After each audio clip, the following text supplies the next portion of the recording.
like a flame that can't be extinguished. Magic lives on in the memories of loved ones.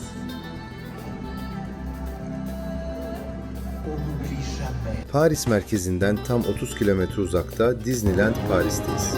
Dünyadaki diğer tüm Disney parklarından farklı olarak neden sadece bu şato pembe ve daha da önemlisi bu masal dünyasının görünmeyen tarafında parkı ayakta tutan nasıl bir sistem çalışıyor?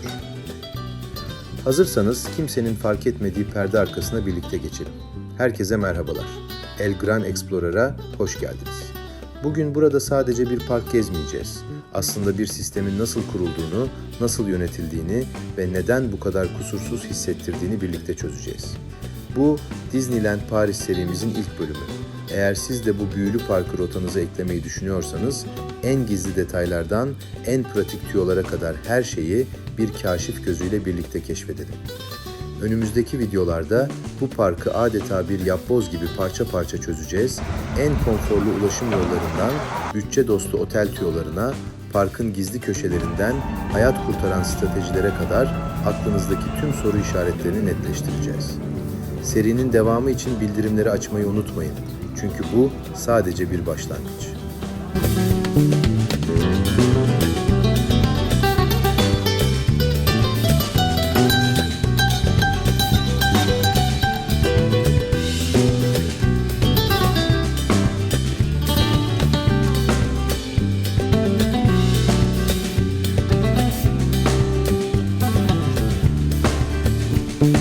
Şimdi o büyük soruya dönelim.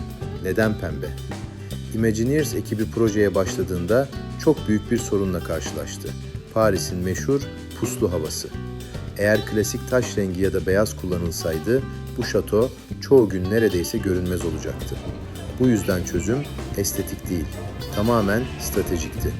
En gri havada bile gökyüzüyle kontrast oluşturacak özel bir pembe tonu seçildi. Yani burada gördüğünüz şey bir tasarım tercihi değil, aslında görünürlüğü garanti altına alan bir mühendislik kararı.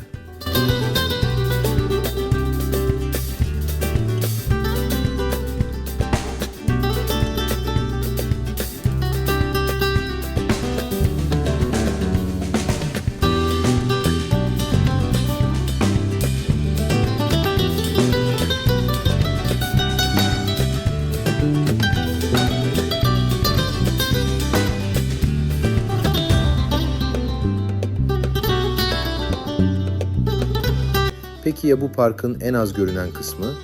Walt Disney 1960'larda Kaliforniya'daki parkında yürürken Tomorrowland bölgesinde elinde kahvesiyle dolaşan bir kovboy görür ve o an büyü bozulur. Sonra bir karar verilir. Ziyaretçi asla gerçek dünyayı, yani parkın sahne arkasındaki görevlileri, ziyaretçi akışını yöneten düzeni ve tüm operasyonun nasıl işlediğini hissetmeyecek. Bu yüzden Kaliforniya'daki parkta ziyaretçi deneyimini tamamen görünmez kılmak için Utilidor adı verilen yeraltı servis tünellerine benzer bir sistem geliştirilir. Karakterler, çalışanlar ve lojistik akış bu ağ üzerinden yönetilir ve yüzeydeki masal hiç bozulmaz. Ama Paris'te durum farklıdır. Zemin yapısı ve yeraltı su seviyesi nedeniyle bu dev tünel sistemi burada kurulamaz. Yani o ikonik yeraltı dünyası yok. Ama sistem yine de kusursuz çalışır. Disneyland Paris'te bu düzen sahne arkası operasyon alanları olan backstage bölgeleri ve ziyaretçi akışını yöneten servis koridorları üzerinden sağlanır. Biz masalın içinde yürürken birkaç metre ötemizde tamamen ayrı bir dünya işler. Kostüm değişimleri, lojistik akış, karakter geçişleri ve ziyaretçi düzeni hepsi görünmeyen bir koreografi gibi yönetilir. Ve en ilginç tarafı bunu fark etmezsiniz bile. Çünkü sistemin amacı tam olarak budur, fark ettirmemek. Şimdi işin en pratik kısmına geliyoruz. Parkta alışveriş konusu sanıldığından çok daha stratejik ilerliyor. Hangi ürün nerede satılıyor, hangi dükkanda ne tür bir kampanya var, bunların hepsi küçük farklarla değişebiliyor. Örneğin bir Mickey Mouse temalı porselen saklama kabı gördünüz ve çok hoşunuza gitti. Hemen almayın. Çünkü her dükkanın kendine has bir kampanya kurgusu olabilir. Bazı mağazalarda belirli bir harcama limitini geçtiğinizde o dükkana özel seçilmiş bir ürünü, örneğin o çok beğendiğiniz kabı, yarı fiyatına alma fırsatı yakalayabilirsiniz. Ancak birkaç yüz metre ötedeki diğer dükkanda bu fırsat bambaşka bir ürün için geçerli olabilir. Ayrıca erken yapılan alışveriş sadece bütçeyi değil, gezi deneyimini de etkiler. Gün boyunca elinizde ekstra yük taşımak fark etmeden enerjinizi düşürür. Tabii sadece alışveriş değil, Fotopass sisteminden yeme içme avantajlarına kadar bütçenizi koruyacak çok kritik yöntemler var. Hangi noktada profesyonel çekim yaptırmalı, hangi pas seçenekleri gerçekten verdiğiniz paraya değer, tüm bu tasarruf yöntemlerini ve bütçe dostu stratejileri serinin ilerleyen videolarında en ince ayrıntısına kadar anlatacağım. O yüzden takipte kalmanızda fayda var.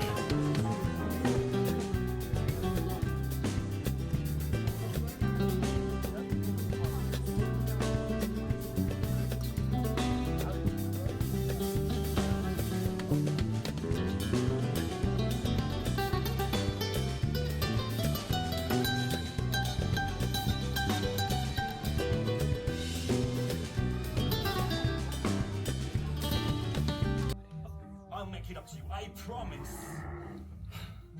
Que dirais-tu d'une petite chanson avant d'aller dormir? Ve videonun sonuna gelirken size küçük ama gerçekten işinize yarayacak bir tavsiyem olacak. Liberty Arcade, çoğu kişinin fark etmeden geçtiği bir yer ama aslında parkın en hikaye dolu noktalarından biri. İçeri girdiğiniz anda atmosfer değişiyor, ses azalıyor, kalabalık kayboluyor ve duvarlarda adeta saklı duran detaylar ortaya çıkıyor. Burada Statue of Liberty'nin Paris'te yapılıp New York'a nasıl gönderildiğini anlatan hikayenin parçaları duvarlara işlenmiş bir anlatı gibi karşınıza çıkıyor. Ama en ilginç olan şey sadece hikayenin kendisi değil, nasıl anlatıldığı. Liberty Arcade içinde yürürken bazı detayları fark ettiğinizde aslında o sürecin küçük parçalarını birleştirmeye başlıyorsunuz ve gerisini siz tamamlıyorsunuz.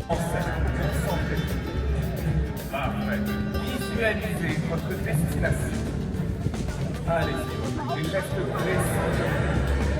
Très très bien, quel talent, excellent.